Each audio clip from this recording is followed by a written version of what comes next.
આ સંસારમાં કથા છે, એ કથા માત્ર સાંભળી લેવાથી તમારો રોગ નહીં જાય. એ કથાને સાંભળ્યા પછી તમારે પરેજી રાખવી પડશે. શરદી થઈ હોય ને ડૉક્ટર પાસે દવા લઈ આવો અને ડૉક્ટરે કીધું હોય કે ઠંડુ ખાતા નહીં, છાશ પીતા નહીં, અને તોય આપણે ઘરે આવીને બરફવાળું પાણી પીએ તો પછી દવા અસર કરે નહીં. એમ આ સંસારમાં કથા સાંભળો, પણ કથાને સાંભળ્યા પછી જો કથા જીવનમાં ઉતરે નહીં,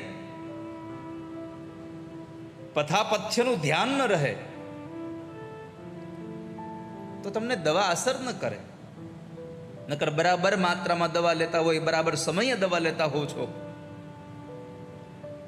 પણ જો તમે તમારી જે જાળવવાની જે રીતો છે એ રીતને ન રાખો તો દવા અસર ન કરે. એટલા માટે અહીંયા કહ્યું છે કે અમૃત સ્વરૂપા શ્રીમદ દેવી ભાગવતને જે માણસ શ્રદ્ધાપૂર્વક સાંભળે છે, એમને નહીં, શ્રદ્ધા સાથે, શ્રદ્ધા વિશ્વાસ રૂપીનો.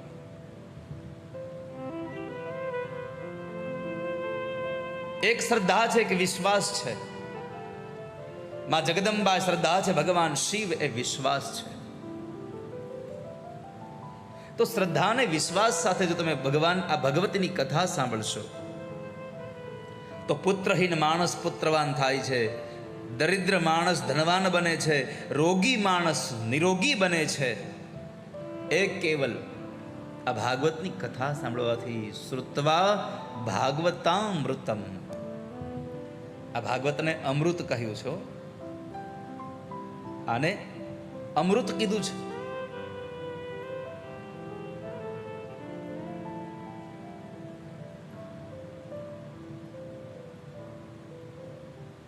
શુકમુખાદમૃતા. શુકજીના મોઢામાંથી નીકળેલું જે અમૃત સ્વરૂપ છે, એવું આ દેવી ભાગવત માણસ શ્રદ્ધા સાથે સાંભળે, વિશ્વાસ સાથે સાંભળે અને જીવનમાં જો એનું અનુકરણ કરે, એનું આચરણ કરે તો એને ફળ પ્રાપ્તિ થાય છે. શ્રીમદ ભાગવતનું રસપાન. ભાગવતનું રસપાન તમે ભાવથી કરજો. જે માણસ ભાગવતની કથાનું રસપાન ભાવથી કરી અને એ જીવનમાં ઉતારે છે, કે ભાગવતની કથામાં આવો એક માર્ગ બતાવ્યો કે દેવી ભાગવતની કથાનું, દેવી ભાગવતના આ ગ્રંથને ઘરમાં મૂકવાથી પણ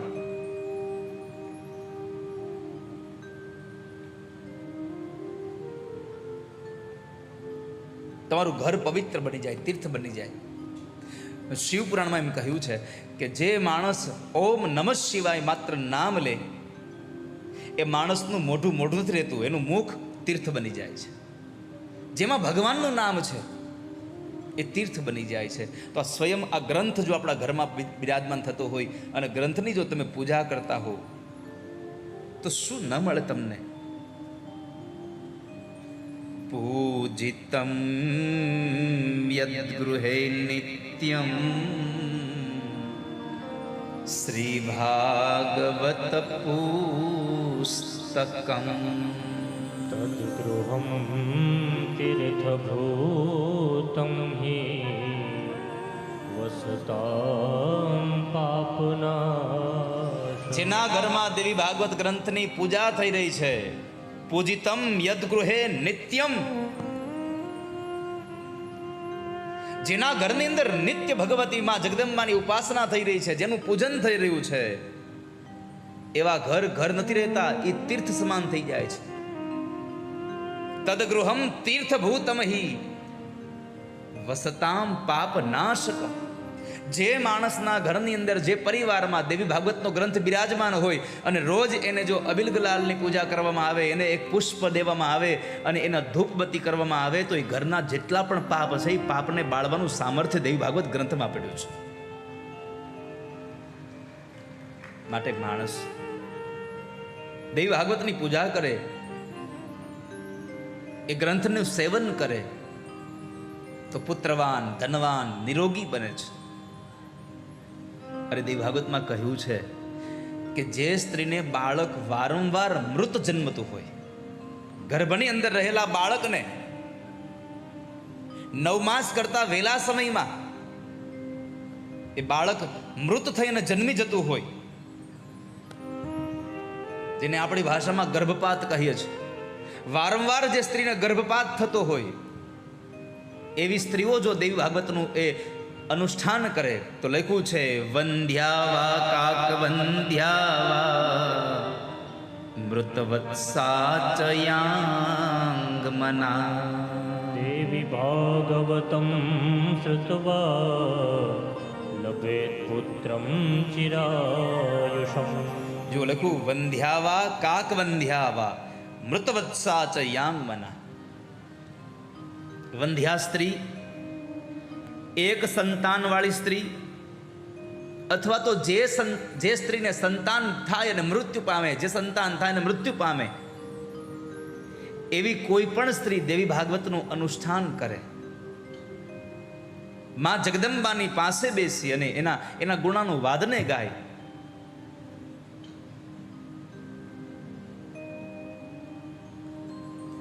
તો એને ત્યાં સંતાન જન્મે. કેવું? દીર્ઘાયુષ્ય.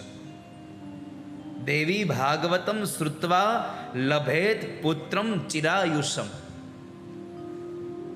દીર્ઘ આયુષ્ય વાળું સંતાન જન્મે છે જેના ઘરે દેવી ભાગવતની ઉપાસના થાય છે. માટે આપણા ઘરની અંદર નિત્ય દેવી ભાગવતનો પાઠ થાય. અને આ દેવી ભાગવત ક્યારે સાંભળવી? તો ભગવાન વ્યાસે લખ્યું અષ્ટમ્યામ વા ચતુર્દશ્યામ નવમ્યામ ભક્તિ સંયુત. જો પઠે શૃણ્યાદ વાપી સુસિદ્ધિમ લભતે પરા. આ સંસારમાં અષ્ટમીના દિવસે, નવમીના દિવસે, ચતુર્દશી એટલે કે 14ના દિવસે, આ તિથિઓની અંદર જે શ્રદ્ધાપૂર્વક માં જગદંબાનું આ દેવી ભાગવત સાંભળે છે એ પરમ સિદ્ધિને પ્રાપ્ત કરે છે. દેવી ભાગવતનું શ્રવણ પરમ સિદ્ધિ માટે જ, માની ઉપાસના સિદ્ધિ માટે છે. દુર્ગાની ઉપાસના પરમ સિદ્ધિને પ્રાપ્ત કરવા માટે છે.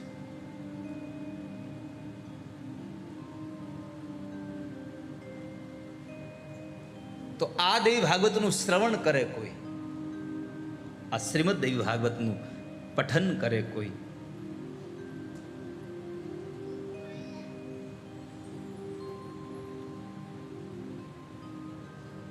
આ દેવી ભાગવતમાં જે શ્રી શબ્દ છે ને એની વ્યુત્પત્તિ બતાવી. શ્રયતીતિ શ્રી ક્વેપ દીર્ઘ એટલે કે શ્રયતી શ્રી શબ્દ જે બને દીર્ઘ શ્રી થાય, રસવઈ નહીં, દીર્ઘ. તો જે શ્રી છે એ લક્ષ્મી બની જાય.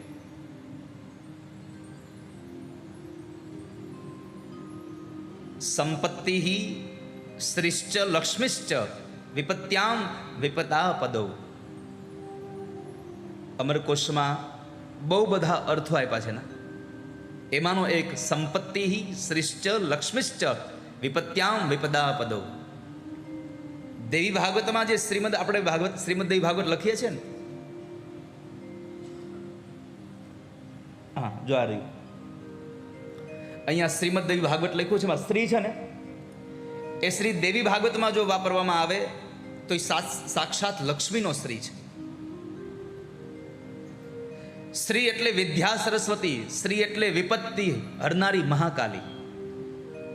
એટલે આમ જુઓ તો શ્રીને 3 અર્થમાં, મહાકાલી, મહાલક્ષ્મી અને મહાસરસ્વતી, આ ત્રણેય રૂપની અંદર આ સ્ત્રીનો અહીંયા ભાવ વ્યક્ત કર્યો છે. પછી કહ્યું દેવયતી પ્રવૃત્તિ નિવૃત્તિ ઉપદેશેન યથાધિકારમ. જેની અંદર પ્રવૃત્તિ પણ છે અને નિવૃત્તિ પણ છે એ શ્રી છે. જેમાં ત્રણેય લોકોને ઉત્પન્ન કરવાની શક્તિ છે એ શ્રી છે. એ દેવી છે. દેવસ્ય પત્ની, દેવી જે દેવતાઓની પત્ની છે એ દેવી છે. જે જગદંબા રૂપી આત્મશક્તિ છે એ દેવી છે. આ બ્રહ્માંડની અધિપતિ જે માં છે એ દેવી છે, અને જે સાક્ષાત દુર્ગા છે એ દેવી છે. એટલે શ્રીમદ દેવી ભાગવત ભગવત ભગવત્યા વા ઇદમ ઇતિ ભાગવતમ. તો દેવ્યા મહાત્મ્ય આવેદકમ ભાગવતમ, જેમાં ભગવતીના મહાત્મ્ય ગુણગાન ગાથા ગાયેલી છે, જેમાં સાક્ષાત દેવી વિચરણ કરે છે, એ દેવી ભાગવત મહાપુરાણ. હવે દેવી ભાગવત મહાપુરાણ, પુરાણ એટલે કે જે છે એનું એ જ તમને કહેવામાં આવે. પેલાનું જે કથાઓ છે એની એ જ તમને કહેવામાં આવે, એને દેવી ભાગ, એને પુરાણ કહ્યું છે. પુરાણ એટલે કે પુરા ભવમ પુરાણમ. આપણી ભાષામાં, હિન્દી ભાષામાં જો પુરાના હૈ વો પુરાણ હૈ.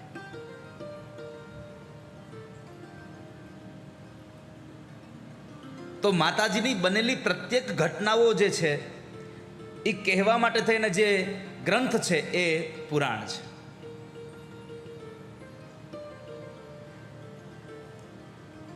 તો એવા દેવી ભાગવતની કથા આજે આપણે અહીંયા સાંભળવા માટે બેઠા. અને એમાં ગઈકાલે મેં તમને એક 4 વસ્તુ બતાવી કે આ દેવી ભાગવત સાંભળવાથી શું મળે, માણસને પ્રાપ્તિ શેની થાય. તો દેવી ભાગવતના શ્લોકમાં લખ્યું છે, પઠમ વિજોવે દવિદ ગ્રણીર ભવે બાહુ પ્રજાતો તરણીપતિ વૈશ્ય પઠન વિત્ત સમૃદ્ધિ મેતિ શુદ્રો શૃણવન સ્વકુલોત્તમઃ સ્યાત્. પઠન દ્વિજો વેદ વિદ ગ્રણીર ભવે. 4 વર્ણના લોકો જો આ ભાગવત દેવી ભાગવતને સાંભળે તો શું મળે?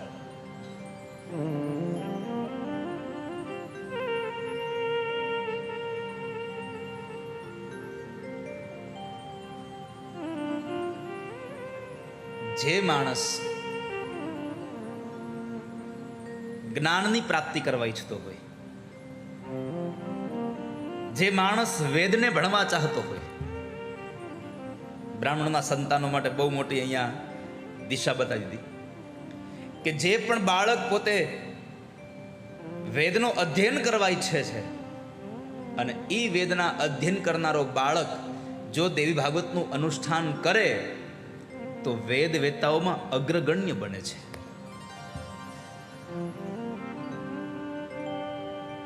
માતાજીની કૃપા માત્રથી વેદનો જ્ઞાતા બની જાય છે. આગળના દિવસમાં કથા આવશો તમને બતાવીશ કે માની કૃપા થાય તો શું ન બને આ સંસારમાં. દેવી ભાગવત એવો ગ્રંથ છે કે જેની બહાર કોઈ દ્રષ્ટાંતને લેવા જવાની જરૂર નથી. એટલા દ્રષ્ટાંતોથી ભરપૂર ગ્રંથ મેળ્યો છે. ભાગવતમાં તો હજી કે ક્યારેક બહાર જવું પડે ગમે છે. દેવી ભાગવત તો એક ગ્રંથ એવો છે કે બહારનું એક દ્રષ્ટાંત ના આપો તો 9 દિવસ ઓછા પડે છે. અને તોય હું તમને 9 દિવસમાં ખાલી દેવી ભાગવતનો સારાંશ કહું છું. આખું દેવી ભાગવત તો કહેતો જ નથી તમને. આ સંસારમાં ભગવાનની કથા, માની કથા કરવા માટે 9 દિવસ તો શું 9 ભવ ઓછા પડે. હરિ અનંત હરિ કથા અનંત. આ સંસારમાં પ્રભુની કથા એટલી વ્યાપ્ત છે. દિશાઓના છેડાઓ આવી જાય, દરિયાનો કિનારો આવી જાય, પણ ભગવાનની કથાનો, ભગવતીની ચરિત્રની કથાનો ક્યાંય અંત ના આવે. નથી કહેતા દુનિયાના છેડે જવું છે, દુનિયાનો છેડો આવશે, પ્રભુની કથાનો છેડો નહીં આવે કોઈ દિવસ. એટલી અનંત કથાઓ છે.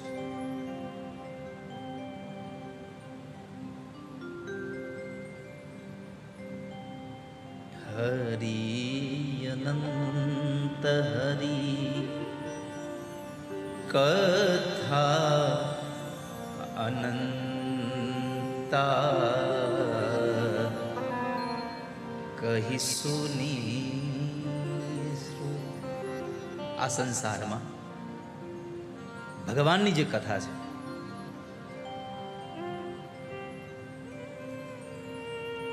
ઋષિ મુનિઓ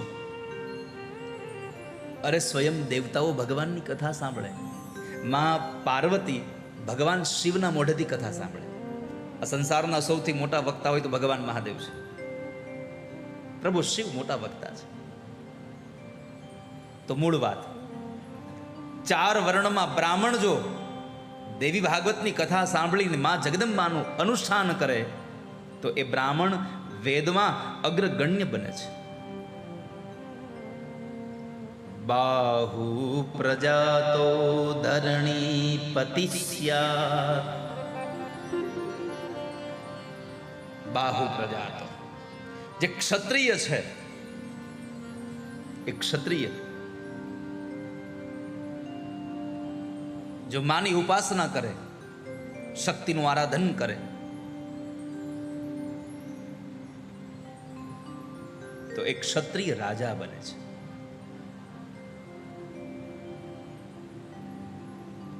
બીજું એટલે તમે જુઓ, ક્ષત્રિયો પહેલાના સમયમાં, આજની તકે પણ દશેરાના દિવસે શસ્ત્ર પૂજન કરે. એ શસ્ત્ર પૂજન નથી, હથિયારોનું પૂજન નથી, એ શક્તિનું પૂજન થઈ રહ્યું છે.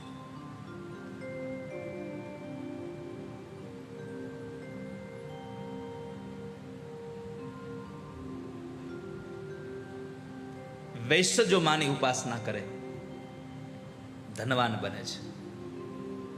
વૈશ્ય પઠન વિત્ત સમૃદ્ધિ મેતી.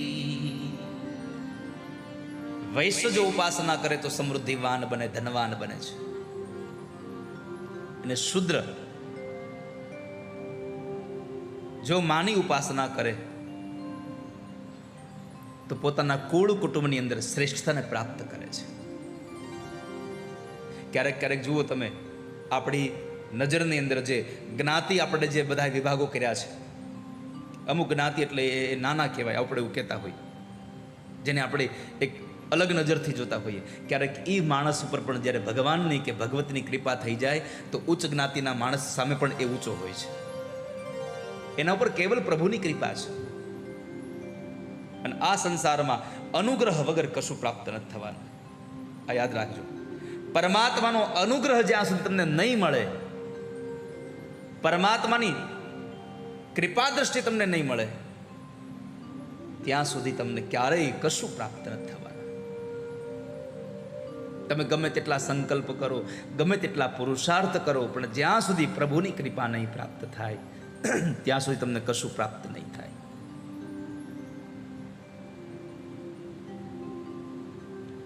તો બ્રાહ્મણ વેદનો જ્ઞાતા બને છે, ક્ષત્રિય રાજા બને છે, વૈશ્ય ધનવાન બને છે, અને શુદ્ર કુળમાં શ્રેષ્ઠતાને પ્રાપ્ત કરે છે. આ કથાથી સંતાનની પ્રાપ્તિ થાય છે. આ સંતાનથી પુત્ર મળે છે. અરે તમારી ખોવાઈ ગયેલી ચીજ મળી જાય છે. અને બહેનોને તો બહુ અનુભવ છે. જુઓ, આ વાતમાં બેરોને પૂછો, લ્યો, ચાવીનો જુડો મળી જાય તો હું પ્રાર્થના કરે, હે માતાજી આ જુડો જડી જાય ને તો 2 દીવા કરી, 2 દીવામાં જુડો ગોતી દે છે. ગોતી દે છે? સાચું બોલજો. તમારા 2 દીવામાં તમને ચાવીનો જુડો ગોતી દે છે, તો આખું દેવી ભાગવત વાંચો શું ન મળે તમને વાલા? વિચાર તો કરો. નિત્યના નામની માળાઓ જપતા હો તમે, તો આ સંસારની કઈ સિદ્ધિ એવી છે કે જે તમારી પાસે ના આવે?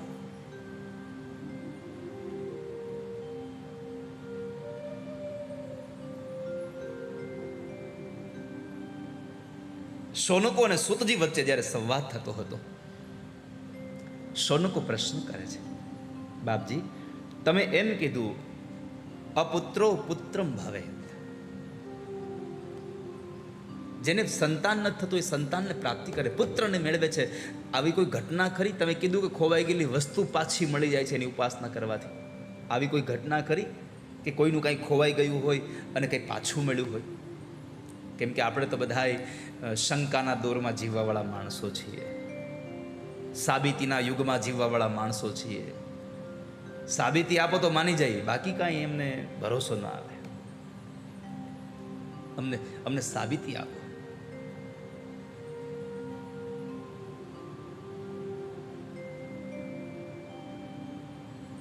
કે કોઈએ દેવી ભાગવતની કથા સાંભળી હોય અને એની વસ્તુ પાછી મળી ગઈ હોય. અરે હા,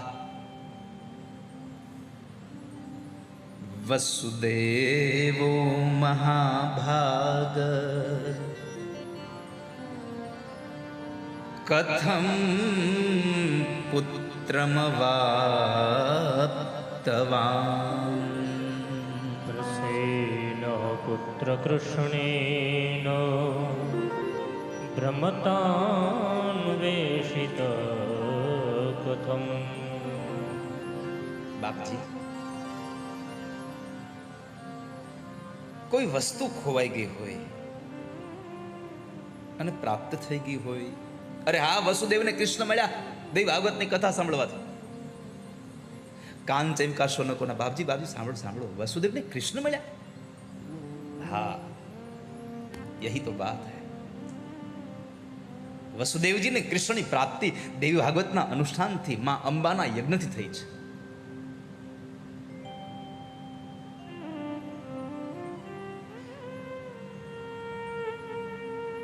શોનકો બે હાથ જોડીને કહે છે, બાપજી કૃપા કરીને આ પ્રસંગ કહો ને અમને બહુ આનંદ મળે છે. ભગવાન ક્યાં ખોવાઈ ગયા હતા અને કેમ યજ્ઞ કર્યો અંબાનો, કોના કહેવાથી કર્યો, આ બધું અમને યથાર્થ રીતે બતાવો, જેથી કરી અમને શ્રદ્ધા ઉત્પન્ન થાય. ગામમાં વાત ફેલાઈ જાય, શંકર ભગવાનનો પોઠિયો દૂધ પીવે છે.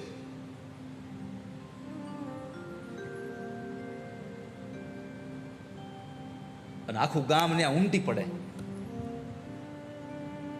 ઘણા લોકો એવા હોય,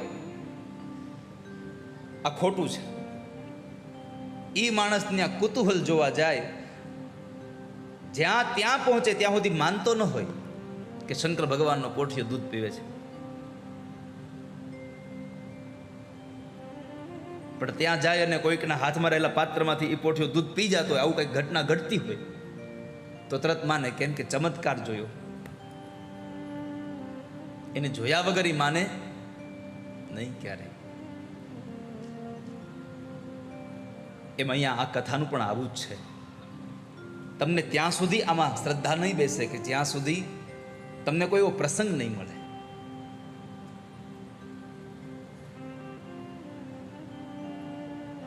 તો બાપજી અમને કહો ને, ભગવાન કૃષ્ણની પ્રાપ્તિ કેમ થઈ? વસુદેવે યજ્ઞ શું કામ કર્યો? કોણે કીધું અને કર્યો? અને કૃષ્ણની પ્રાપ્તિ કરવા માટે શું કામ? કૃષ્ણ એવું તો શું ઘટના ઘટી કે કૃષ્ણ માટે યજ્ઞ કર્યો? અમને કૃપા કરીને બતાવો. સૂતનામના મહાપુરાણી કહે છે, સાંભળો.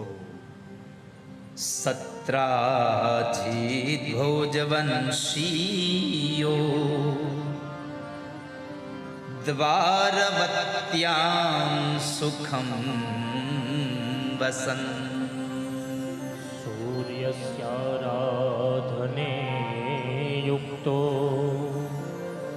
ભક્તસ્ય પરમ સખા.